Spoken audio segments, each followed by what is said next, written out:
سيئات أعمالنا من يهده الله فلا مضل له ومن يضلل فلا هادي له ونشهد أن لا إله إلا الله وحده لا شريك له ونشهد أن سيدنا ومولانا محمدًا عبده ورسوله أما بعد فأعوذ بالله من الشيطان الرجيم بسم الله الرحمن الرحيم إن في اختلاف الليل والنهار لآيات لأولي الألباب وقال النبي صلى الله تعالى عليه وسلم أحبب حبيبك هونا ما عسى أن يكون بغيضك يوما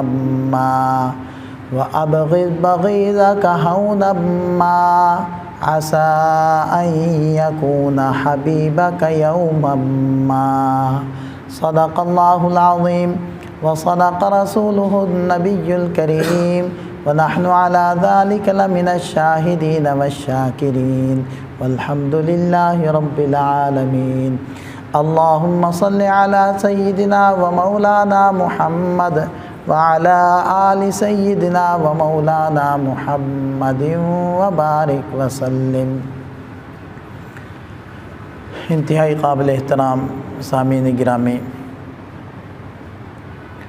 آج ہماری گفتگو کا موضوع ہے اختلاف اور مخالفت میں فرق۔ اللہ جل شانہ نے اس کائنات کو پیدا فرمایا اور کائنات میں جو اشرف مخلوق جس کو بنایا، مسجود الملائکہ بنایا، مخدوم کائنات جس کو بنایا، وہ حضرت انسان ہے۔ اور انسان دیگر حیوانات سے کئی اعتبار سے افضل اور اشرف ہے کہ یہ ناطق ہے، یہ اپنے معافی ضمیر کو، دل کی باتوں کو زبان سے ادا کر سکتا ہے، اس کے اندر خودی کا احساس موجود ہے، اس کی ایک سوچ اور فکر ہے، اس کا اپنے ایک شعور ہے۔ ہر انسان اس کا ادراک، اس کا شعور، اس کی سوچ، اس کی فکر وہ دوسرے سے مختلف ہے، اور انسان کی جو سوچ اور شعور ہے یہ بنیاد بنتی ہے انسان کے زاویہ نگاہ یا نقطۂ فکر کی۔ نقطۂ فکر اور زاویہ نگاہ کی جو بنیاد ہے وہ انسان کے شعور ہے، انسان کی سوچ ہے، اور سوچ ہر انسان کی مختلف ہے، بھلے وہ ایک ماں باپ کے اولاد کیوں نہ ہو۔ تو جب ان کا شعور مختلف ہے، ان کا ادراک مختلف ہے، ان کی سوچ اور فکر مختلف ہے، تو ان کا زاویہ نگاہ وہ بھی مختلف ہے، نقطۂ نظر بھی ہر بندے کا مختلف ہے۔ یہ نقطۂ نظر کا اختلاف، مختلف ہونا، اس کو کہتے ہیں اختلاف۔ اس کے مقابلے میں عام طور پر جو لفظ آتا ہے وہ آتا ہے مخالفت۔ مخالفت سوچ کے اختلاف کو نہیں کہتے، مخالفت اصل میں شعور کے بگاڑ کو کہتے ہیں۔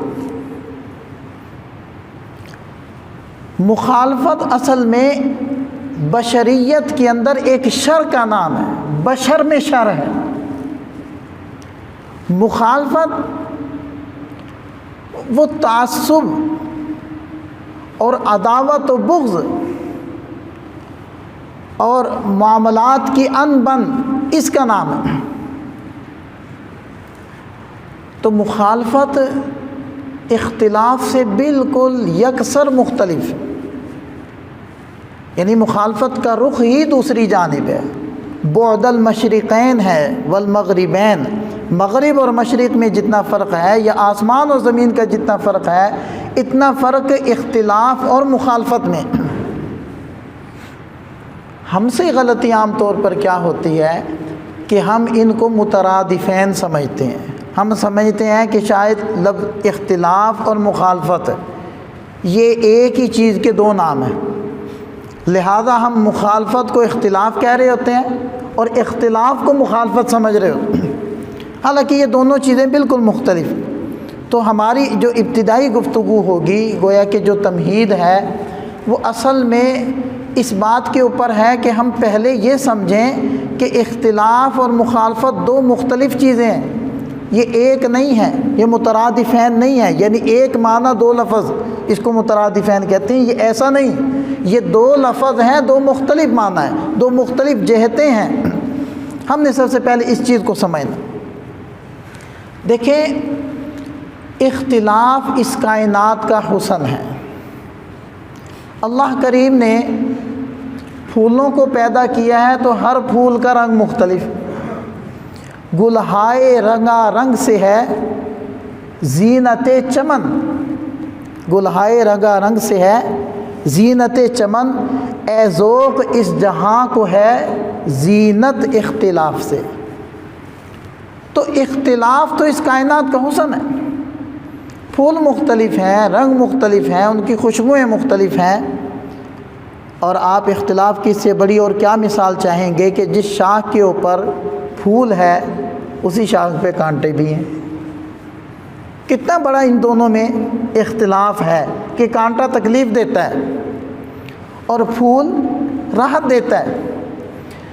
پھول میں خوشبو ہے، پھول کو چھونے سے ایک محبت کا اور ایک اچھا احساس انسان کے اندر پیدا ہوتا ہے، اور کانٹے کو چھونے سے کیا ہوتا ہے؟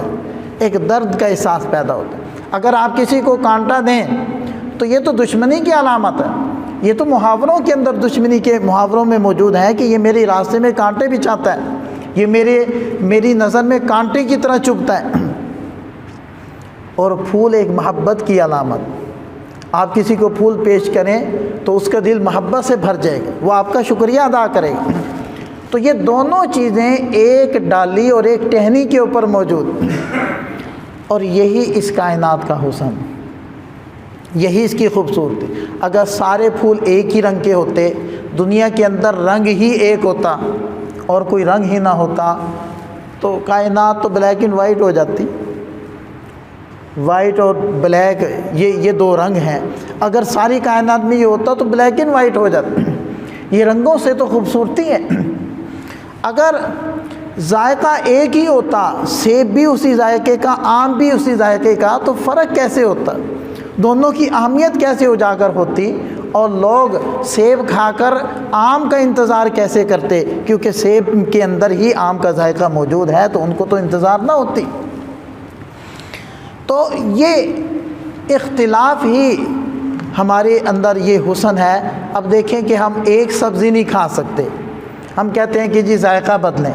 ہم ایک دال نہیں کھا سکتے، ہم کہتے ہیں جی ذائقہ بدلے، کبھی سبزی پکائیں گے، کبھی گوشت پکائیں گے، کبھی دال پکائیں گے۔ تو یہ کیا ہے؟ یہ ہم ایک ذائقے پر مطمئن نہیں ہوتے، ہم ذائقہ بدلنا چاہتے ہیں۔ تو یہ ذائقوں کا اختلاف۔ اگر کائنات میں ذائقہ ہی ایک ہوتا تو کیا لذت ہوتی کائنات، کیا کھانے کے اندر ٹیسٹ ہوتا؟ بس ایک ہی مزہ ہے۔ بعض لوگوں کو اللہ تعالیٰ حفاظت فرمائی، اس نعمت کا احساس بھی انسان کو تب ہوتا ہے، کوئی بھی نعمت ہے، جب وہ چھن جائے۔ ہمارے ایک رشتہ دار ہیں، وہ دانت کا علاج کروا رہے تھے، غلطی سے انجیکشن کہیں زبان میں لگ گیا یا زبان تک اس کا اثر پہنچ گیا۔ اس کا اثر یہ ہے کہ وہ کہتے ہیں کہ میں برفی کھاؤں یا مٹی کی ڈلی کھاؤں میرے لیے برابر ہے۔ اب مجھے بتائیں، اس کے لیے تو کائنات پھیکی ہو گئی۔ اللہ تعالیٰ سب کی حفاظت فرمائے، اگر کسی کی آنکھ کی بینائی نہیں ہے تو اس کے لیے تو کائنات پھیکی ہو گئی۔ اس کو کیا اس سے کہ کیا لال ہے اور کیا سبز ہے اور کیا پیلا ہے اور کیا نیلا ہے، اس کے لیے تو سب کچھ ہی کالا ہے۔ لیکن دیکھیں، اس اختلاف کے باوجود کائنات کی چیزیں ایک دوسرے سے جڑی ہوئی۔ کانٹا پھول کے ساتھ گزارا کر رہا ہے، اور جہاں اچھے ذائقے ہیں وہاں برے ذائقے بھی موجود ہیں اور ہم کھا رہے ہیں، مطلب میڈیسن بھی ہمیں کھانی پڑتی اور وہ برے ذائقے بھی ہمیں برداشت کرنے پڑتے ہیں۔ ہمیں یہ تو بات سمجھ میں آتی ہے کہ ہمیں جہاں اچھے ذائقے کھانے ہیں وہاں تھوڑے سے جو ہمیں ذائقے پسند نہیں وہ بھی ہمیں کھانے ہوتے ہیں ان کے فوائد کے پیش نظر، لیکن ہمیں یہ بات سمجھ نہیں آتی کہ جیسے ہمیں اپنے موافق، اپنے ہم ذہن ہم خیال لوگوں کے ساتھ گزارا کرنا ہوتا ہے، وہیں ہمیں اپنے ذہن کے مخالف لوگوں کے ساتھ بھی رہنا ہوتا ہے، اور یہ ہماری ایک مجبوری سمجھ لیں اور یہ کائنات کا حسن سمجھ لیں یا یہ فطرت کا تقاضا سمجھ لیں۔ انسان ناکام ہے وہ جو اپنے موافق لوگوں کے ساتھ رہے، جو اس کی ہاں میں ہاں ملائیں اور اس کے یس کو یس کہیں، نو کو نو کہیں، اور کامیاب ہے وہ شخص جس کو مخالفت کا سامنا کرنا پڑے، اس لیے کہ وہ مخالفت میں سوچے گا، وہ اختلاف کے موقع پر سوچے گا کہ میری بات میں یا میرے نقطۂ نگاہ کے اندر کیا گڑبڑ ہے اور میں اس کو اس گڑبڑ کو ٹھیک کروں، وہ سوچنے پر مجبور ہوں۔ کامیاب انسان وہ ہے جس کی رائے کے اوپر اعتراض کیا جائے اور پھر وہ اپنے رائے کے اوپر دوبارہ سے غور کرے۔ تو دیکھیں اختلاف کے باوجود چیزیں آپس میں منضبط ہیں، کائنات کی ساری چیزوں کا آپس میں تعلق ہے، ایک ربط ہے، ایک دوسرے سے مربوط ہے۔ اختلاف کے باوجود سارا نظام چل رہا ہے۔ ان فی اختلاف اللیل والنہار لآیات لأولی الالباب، اللہ تعالیٰ فرماتے ہیں رات دن کو دیکھو، دیکھیں دن آیا کیسے ہر چیز کے اوپر دھوپ آ گئی اور روشنی چھا گئی، بلب جلانے کی آپ کو ضرورت ہی نہیں، زائد روشنی ہے، لوگ دھوپ میں نکلتے ہیں کالی اینک لگا کے کہ ہمیں زیادہ روشنی سے آنکھوں کے اندر چبھن ہوتی، لیکن جب رات آ جاتی ہے تو روشنی کا نام و نشان نہیں ہے، اب اندھیرے کی چادر ہر چیز کے اوپر پڑ گئی، اب ہمیں چلنے کے لیے بھی روشنی کی ضرورت، پڑھنے کے لیے بھی روشنی کی ضرورت، اب ہمیں جگہ جگہ روشنی کی ضرورت پڑ رہی ہے۔ تو یہ کتنا بڑا اختلاف ہے جو کائنات کے اندر ہم شب و روز دیکھ رہے ہیں، اور اللہ تعالیٰ ارشاد فرمانے اس میں نشانی ہے، یہ حسن ہے۔ اور ہم حیران ہو جاتے ہیں جب ہمیں ان علاقوں کے بارے میں بتایا جاتا ہے جو قطبین کے قریب ہیں کہ جن کے اندر 6 مہینے دن اور 6 مہینے کی رات ہوتی ہے، تو ہم حیران ہو کے کہتے ہیں کہ ان کی کیا زندگی، وہ کیسے سوتے ہوں گے، کیسے کام کرتے ہوں گے، یعنی سونے کے لیے دن کے اندر ان کو باقاعدہ رات بنانی پڑتی ہے، اور رات جہاں 6 مہینے، جب 6 مہینے کی رات ہوگی تو کام کرنے کے لیے انہیں کتنی زیادہ بجلی کی ضرورت ہوگی۔ ہم تو رات کو بجلی زائد لائٹیں بند کر دیتے ہیں اور سو جاتے ہیں۔ تو اس اختلاف کے باوجود کائنات میں یہ نقشہ رواں دواں ہے، چل رہا ہے، کیونکہ اس میں ایک ربط ہے۔ یاد رکھیں ان میں اختلاف ضرور ہے، کائنات کی چیزوں میں ان میں مخالفت نہیں ہے، اگر ان میں مخالفت ہوتی تو تباہی ہو جاتی، مخالفت تباہی کا نام ہے، مخالفت جب آئے گی تو تباہی ہوگی۔ آپ دیکھیں جب انسانوں میں مخالفت ہوتی ہے یا ہو رہی ہے تو کیا نتیجہ ہے، آگے آگ لگتی ہے نہیں لگتی، چیزیں ٹوٹتی ہیں نہیں ٹوٹتی، ایک دوسرے کے اوپر گالیاں ہم برساتے نہیں برساتے، گولیاں برسا دیتی ہیں، چھریاں چلا دیتے ہیں، یہ مخالفت ہے۔ کائنات کی چیزوں میں مخالفت نہیں ہے، اختلاف ہے، اختلاف حسن ہے، اختلاف رحمت ہے، اختلاف میں ربط ہے، چیزیں چلتی رہتی ہیں، مخالفت میں تباہی ہے، یہ دونوں میں فرق ہے۔ ہم یہ نہ سمجھیں کہ اختلاف اور مخالفت دو لفظ ہیں اور چیز ایک ہے، نہیں، یہ دو مختلف چیزیں ہیں۔ اختلاف کیا ہوتا ہے؟ اختلاف مد مقابل کے ادب احترام کے ساتھ اس کے نقطۂ نظر کو دلیل کے ساتھ رد کرنا، یہ اختلاف ہوتا ہے۔ اگلے کا احترام بھی ہے، اگلے کی عزت بھی ہے، تعظیم بھی ہے، اور ان سب کو سامنے رکھتے ہوئے آپ دوسرے کے نقطۂ نظر کو رد کر دیں دلیل کی بنیاد پر کہ یہ دلیل ہے، لہذا مجھے آپ کی بات سمجھ میں نہیں آ رہی، میرا نقطۂ نظر یہ ہے، دلیل ساتھ موجود، یہ اختلاف ہے۔ اور مخالفت کس کا نام ہے؟ مخالفت کی بنیاد کس پر ہوگی؟ مخالفت کی بنیاد تعصب پر ہوگی، دشمنی پر ہوگی، اور تذلیل پر ہوگی، تحقیر پر ہوگی، تحقیر کے ساتھ، دوسرے کو ذلیل کرنے کے ساتھ، بلا دلیل اگلے کی ذات کو نشانہ بنا کر بات کرنا یا اس کے ساتھ معاملہ کرنا، یہ مخالفت ہے۔ تو اختلاف کیا چیز ہوئی اور مخالفت کیا ہوئی؟ اختلاف جب آپ کسی سے کرتے ہیں تو آپ کے دل میں اس کے بارے میں حسن ظن ہوتا ہے کہ ہو سکتا ہے یہ ٹھیک ہو، مجھ سے یہ بہتر ہو، لیکن بہرحال جس زاویے سے میں سوچ رہا ہوں اس لحاظ سے یہ غلط ہے، تو ایک حسن ظن ہوگا۔ لیکن جب مخالفت ہوگی تو اس کی تو بنیاد ہی وہ بد ظنی کے اوپر ہے، بد عقیدگی کے اوپر ہے، تضلیل کے اوپر ہے، اور اختلاف آپس میں اتصال کے باوجود، یعنی دوسرے کے ساتھ تعلق بھی قائم رہے، اختلاف بھی باقی رہے، یہ ہوتا ہے۔ اور مخالفت کی ابتدا ہی انقطاع سے ہوتی ہے، آپس میں تعلق ختم، مخالفت ہوگی، جی وہ میرا مخالف ہے۔ تو یہ دونوں لفظ مختلف ہیں، اختلاف اور چیز ہے اور مخالفت اور چیز۔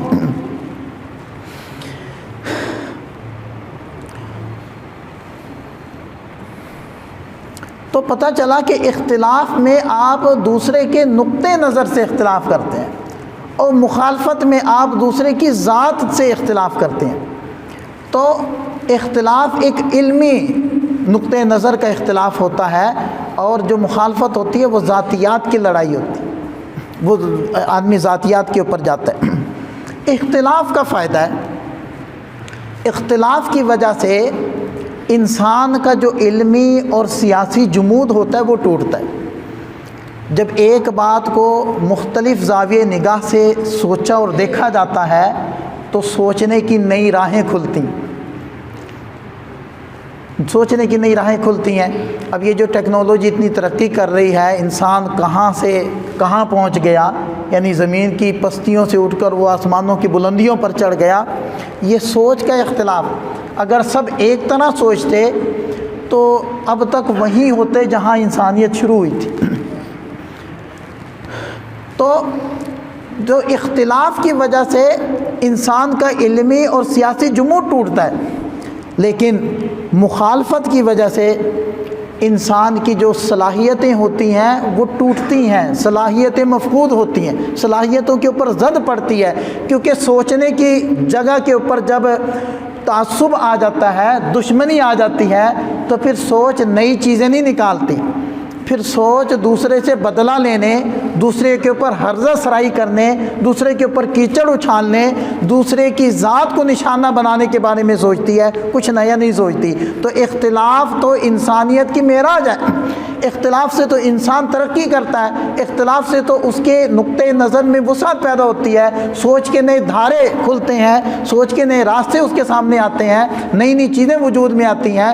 گویا کہ تخلیقی اور تحقیقی صلاحیتوں کو وجود دینے میں جو بنیادی کردار ہے وہ اختلاف ہے، اور مخالفت ان ساری چیزوں کی بےخونی کر دیتی ہے، ان کو جڑ سے اکھیڑ پھینک، کیا تخلیق، کیا تحقیق، اور کیا آپس میں رواداری اور ہمدردی، ہر چیز کو آگ لگا دیتی ہے، صرف ایک ہی نقطے کے اوپر مرتکز کر دیتی ہے کہ میں نے دوسرے کو ہرانا ہے، میں نے دوسرے کو ذلیل کرنا ہے، یہ مخالفت۔ تو اختلاف اور چیز ہے، مخالفت اور چیز۔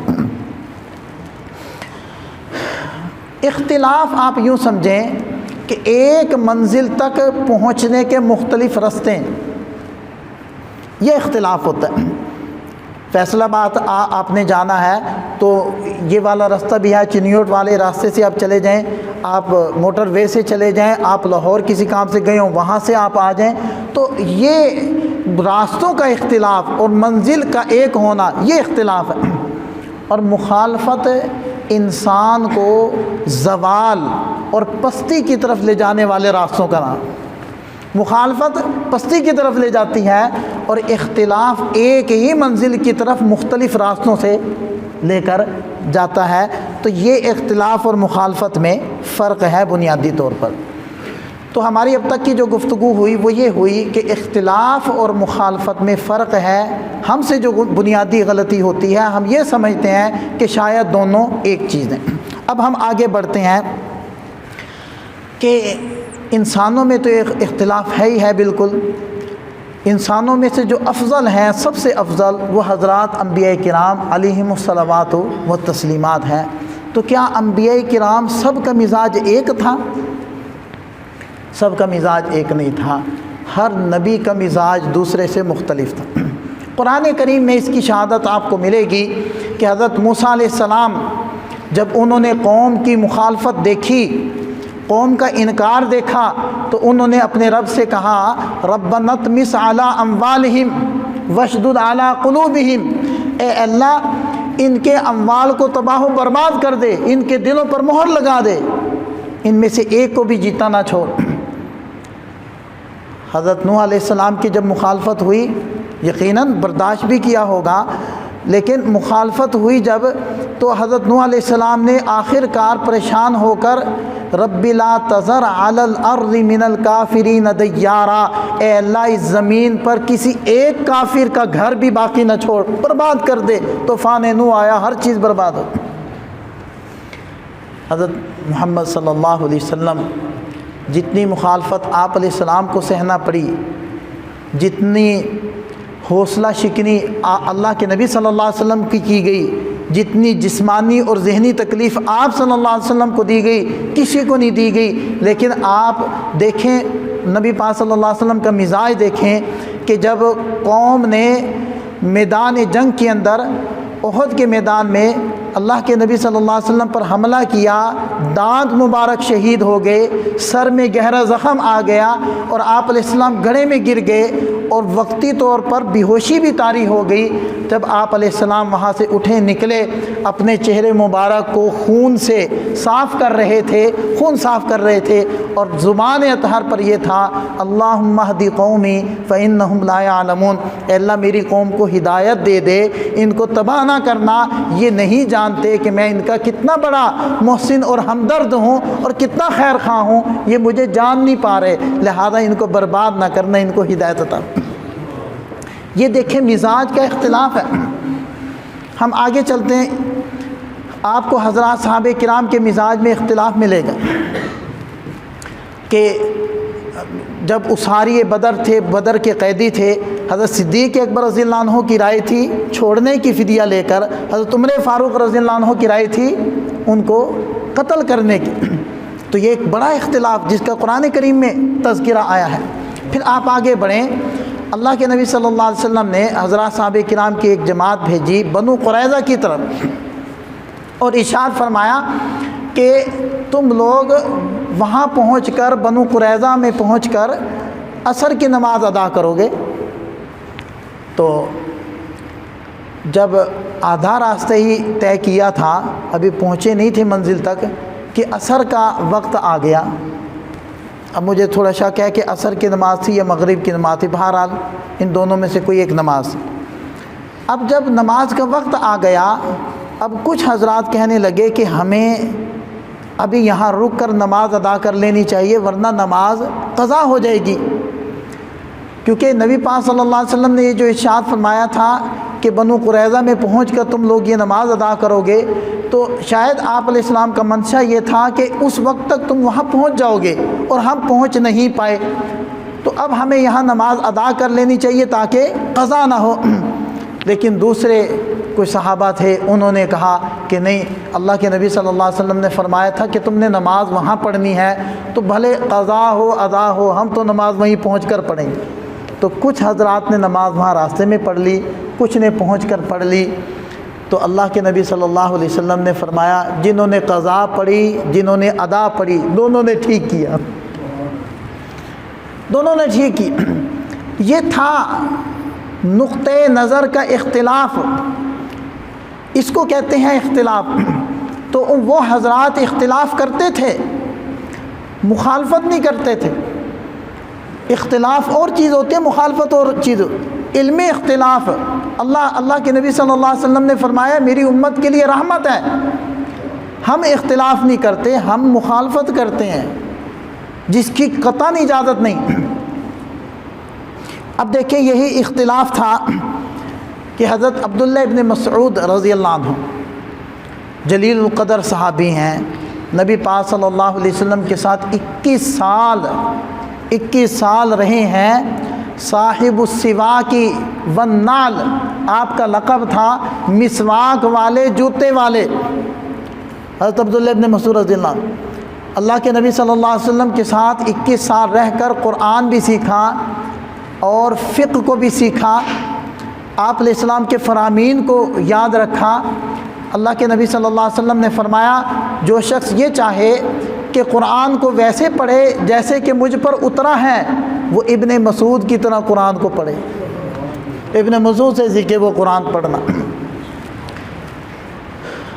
حضرت عبداللہ ابن مسعود رضی اللہ عنہ کا اختلاف، ایک علمی اختلاف ہوا حضرت عثمان غنی رضی اللہ عنہ کے ساتھ۔ وہ اختلاف کیا تھا کہ حج کے موقع پر نبی پاک صلی اللہ علیہ وسلم حج کے موقع پر تشریف لائے اور عرفات کے اندر آپ علیہ السلام نے ظہر کی نماز 2 رکعتیں ادا کی، قصر کی۔ آپ علیہ السلام کے بعد حضرت ابوبکر صدیق رضی اللہ عنہ 2 سال تک امیر حج کے طور پر تشریف لائے، تو انہوں نے بھی عرفات میں 2 رکعتیں پڑھی، یعنی قصر کی نماز۔ اور ان کے بعد حضرت عمر فاروق رضی اللہ عنہ 10 مرتبہ تشریف لائے، 10 سال، تو انہوں نے بھی قصر کی۔ ان کے بعد تھے حضرت عثمان غنی رضی اللہ عنہ، ان کا زمانے خلافت ہے 12 سال، تو پہلے 6 سال انہوں نے میدان عرفات میں نماز قصر کی، یعنی سفر والی نماز پڑھی، لیکن بقیہ جو 6 سال تھے اس میں نماز کو پورا کیا۔ ہم اس بحث میں نہیں جاتے اس کی وجہ کیا تھی، وہ مقیم بن گئے تھے، مکہ مکرمہ میں نکاح کر لیا تھا، یہ جو بھی تھا اس بحث کی طرف ہم نہیں جاتے۔ میں صرف ایک علمی اختلاف اور اس اختلاف کرنے کا طریقہ وہ آپ سمجھیں کہ اب جب حضرت عثمان غنی رضی اللہ عنہ نے 6 سال کے بعد 7ویں سال جب تشریف لائے امیر حج بن کر، تو آپ نے عرفات کے اندر 4 رکعت ادا کی، 2 نہیں ادا کی۔ تو حضرت عبداللہ ابن مسعود رضی اللہ عنہ نے ان سے اختلاف کیا کہ آپ کو 2 ہی رکعتیں ادا کرنی چاہیے، نماز مکمل نہیں کرنی چاہیے۔ لیکن جب نماز کا وقت ہوا اور 6 سال تک جب نماز کا وقت ہوتا تو حضرت عبداللہ ابن مسعود رضی اللہ عنہ حضرت عثمان غنی رضی اللہ عنہ کے پیچھے ہی کھڑے ہو کر 4 رکعت ہی ادا کرتے۔ تو کسی نے پوچھا کہ حضرت آپ کا تو ان سے اختلاف ہے کہ 2 نہیں 4 نہیں 2 رکعت ادا کرنی ہے، اور وہ 4 ادا کر رہے ہیں اور پھر بھی آپ ان کے پیچھے کھڑے ہو کر نماز ادا کر رہے ہیں۔ تو حضرت عبداللہ ابن مسعود رضی اللہ عنہ نے فرمایا، الخلاف شر، میں جو ان سے بات کرتا ہوں یہ اختلاف ہے، اور اب ان کے پیچھے نماز نہ پڑھنا، اپنی الگ نماز پڑھنے لگ جانا، یہ مخالفت ہے، اور مخالفت شر ہے۔ اختلاف رحمت ہے، مخالفت شر ہے، لہذا میں ایسا نہیں کروں گا۔ ہم ڈائریکٹ مخالفت پر جاتے ہیں، ہم اختلاف نہیں کرتے، نہ ہمیں اختلاف کرنا آتا ہے، کیونکہ اختلاف دلیل کا ہوتا ہے، اختلاف علمی ہوتا ہے، اختلاف میں اگلے کا ادب اور احترام ہوتا ہے، اختلاف میں حسن ظن ہوتا ہے، اختلاف میں عزت ہوتی ہے، تعلق ہوتا ہے، پھر اختلاف کیا جاتا ہے دلیل کا۔ ہم مخالفت کرتے ہیں، ہمارے اندر ہم یہ تعصب ہوتا ہے جو ہم کرتے ہیں۔ حضرت امام شافعی رحمۃ اللہ علیہ فقہ کے اندر جب ہم جاتے ہیں تو سب سے زیادہ جو علمی اختلاف آتا ہے حضرت امام ابو حنیفہ رحمۃ اللہ علیہ کا، وہ حضرت امام شافعی رحمۃ اللہ علیہ کے ساتھ آتا ہے، علمی اختلاف، دلائل کا اختلاف۔ اور ہم جب یہ اختلافات پڑھتے ہیں تو جیسے امام ابو حنیفہ رحمۃ اللہ علیہ کہتے ہیں وہیں حضرت امام شافعی رحمۃ اللہ علیہ کہتے ہیں، کیونکہ یہ علمی اختلاف۔ تو اللہ تعالیٰ کی شان دیکھیں کہ جس دن امام ابو حنیفہ رحمۃ اللہ علیہ دنیا سے رخصت ہوئے، اسی دن حضرت امام شافعی رحمۃ اللہ علیہ پیدا ہوئے۔ تو علماء فرماتے ہیں کہ جب امت میں علم کی طلب ہوگی تو اللہ تعالیٰ ایک امام لیں گے، امت کی طلب کی وجہ سے اسی دن دوسرا امام امت کو دیں گے۔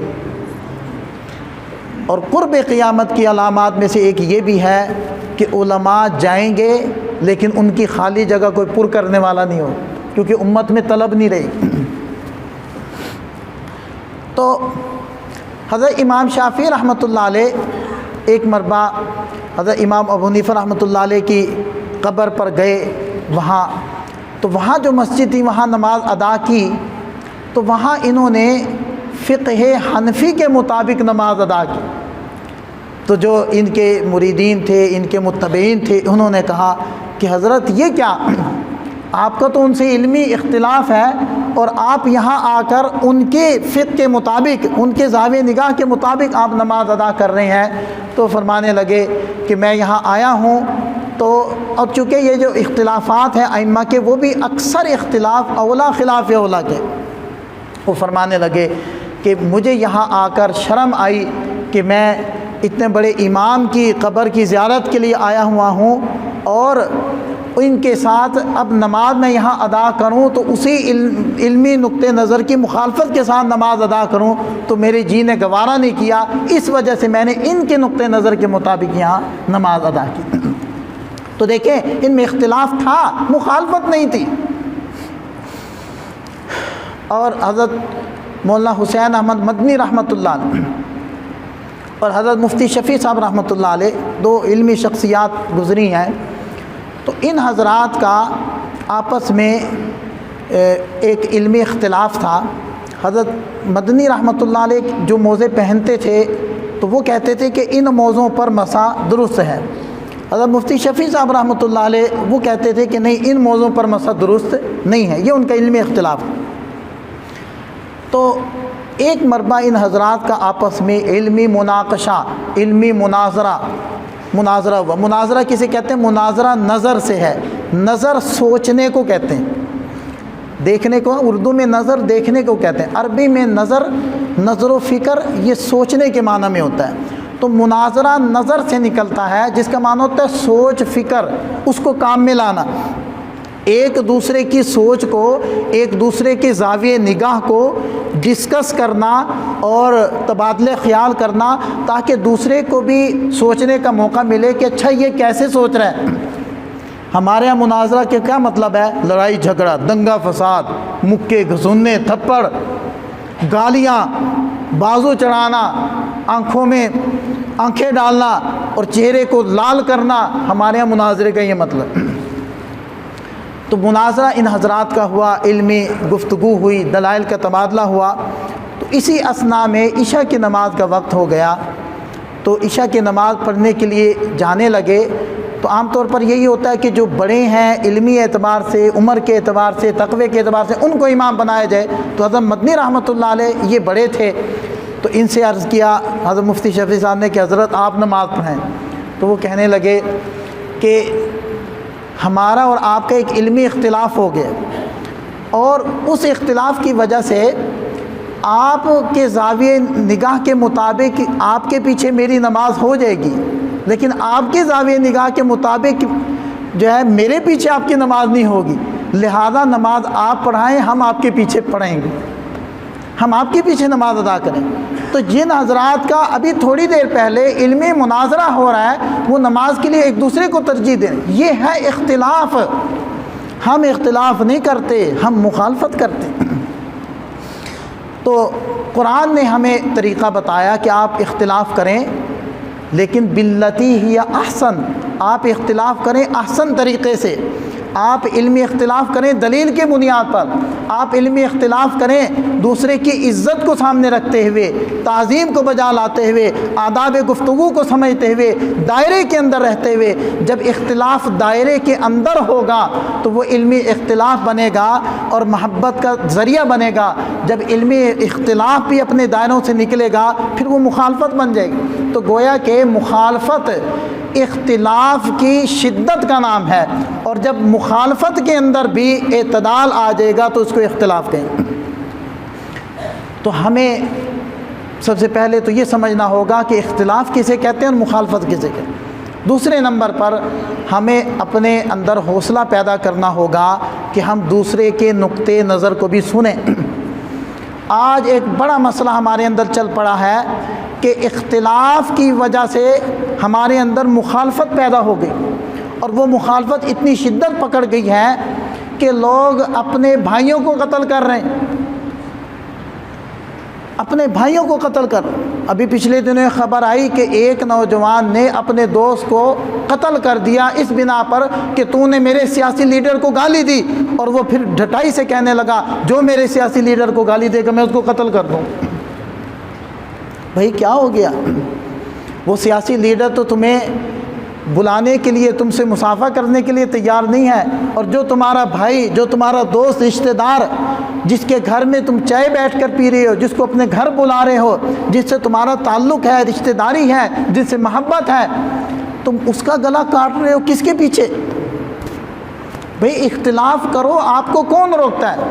جس سیاسی پارٹی سے آپ نے تعلق رکھنا ہے بالکل رکھو، لیکن تھوڑا آنکھیں کھولو، تو اختلاف کو سمجھو، ایک دوسرے کو پہچانو۔ یہ جس طرف امت چل پڑی ہے اور چھوٹی چھوٹی سی بات کے اوپر ایک دوسرے کو گالیاں دینا شروع کر دیتے ہیں اور ایک دوسرے کو کی تذلیل شروع کر دیتے ہیں اور بے سوچے سمجھے ان کے اوپر اعتراضات اور ان کے اوپر تہمتیں لگانا شروع کر دیتے ہیں۔ یاد رکھیں حضرت مفتی شفیع صاحب رحمۃ اللہ نے لکھا ہے کہ دوسرے کے اوپر وہ بات کرو جس کو تم ثابت کر سکو۔ جب ہم دنیا کے اندر کوئی بات دوسرے کے اوپر کرتے ہیں کہ تو کیا ہم عدالت میں جا کر اس الزام کو ثابت کر سکتے ہیں؟ اگر دنیا کی عدالت میں ثابت نہیں کر سکتے تو جب رب کی عدالت ہوگی وہاں ثابت کر لیں گے۔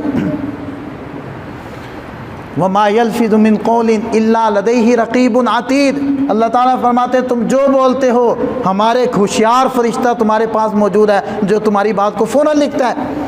اب ہمارے لگائے ہوئے الزامات، لگائی ہوئی تہمتیں جب پیش ہوں گی اور اللہ کا دربار ہوگا اور اللہ تعالیٰ فرمائیں گے بتا کہ کیا اس نے یہ کچھ کیا تھا اور تمہارے پاس گواہ موجود ہیں۔ کتنا ظالم حجاج بن یوسف گزرا ہے اسلامی تاریخ کے اندر۔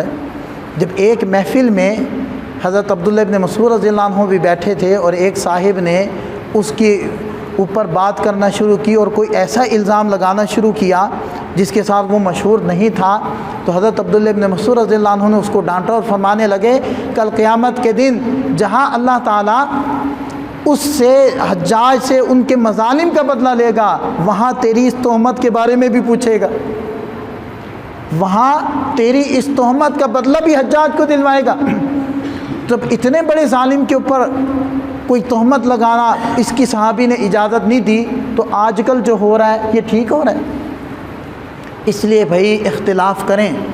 آپ علمی کسی سے اختلاف کرنا چاہتے ہیں بالکل کریں، آپ سیاسی کسی سے اختلاف کرنا چاہتے ہیں بالکل کریں، ہر بندے کی سوچ مختلف ہے اور اختلاف ہی حسن ہے، لیکن خدا را سوچیں کہ کہیں ہمارے اس اختلاف کی وجہ سے ہمارے پیارے ہم سے الگ نہ ہو جائیں۔ آخر میں اللہ کے نبی صلی اللہ علیہ وسلم کا ایک ارشاد جو میں نے خطبے میں پڑھا تھا، احبب حبیبک ہونا ما، اللہ کے نبی نے ایک بہترین ہمیں نصیحت فرمائی کہ کسی کو دوست بناؤ تو ایک حد تک بناؤ، اعتدال کے ساتھ بناؤ۔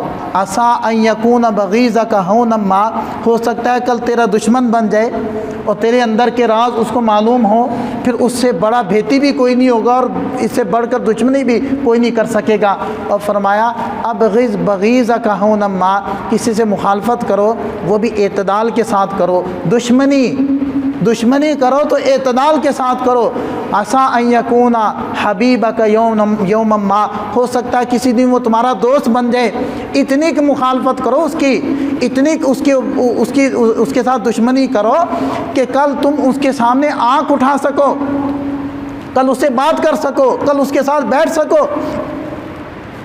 تو بھائی ہم دوستی کے اندر بھی اعتدال لائیں، دشمنی میں بھی اعتدال لائیں۔ اگر ہمارا کسی سے سیاسی لگاؤ ہے، وابستگی ہے، تو بھئی اعتدال میں رہو، اعتدال میں رہو، ایک حد میں رہو۔